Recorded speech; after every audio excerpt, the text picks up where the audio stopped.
Tribunal Polisi kembali menyita 800 liter sopi dari bus lintas Seram di transit Paso Ambon.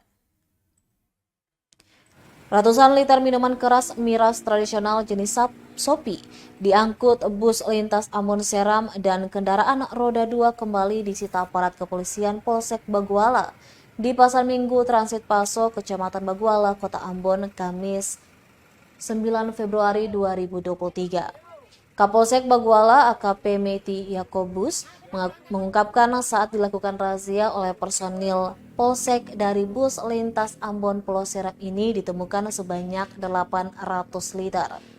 Saat ditemukan 800 liter miras tradisional tersebut dikemas dalam kardus dan karung berukuran besar. Barang bukti ratusan liter miras tersebut langsung diamankan ke kantor Polsek dan akan dimusnahkan.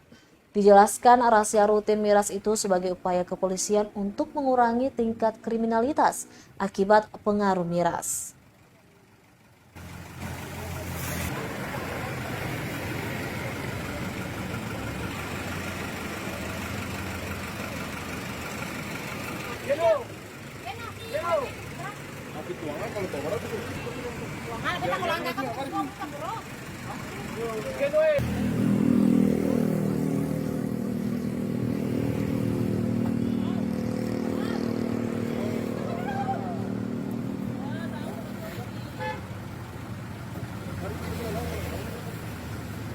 Terima kasih sudah nonton. Jangan lupa like, subscribe, dan share ya.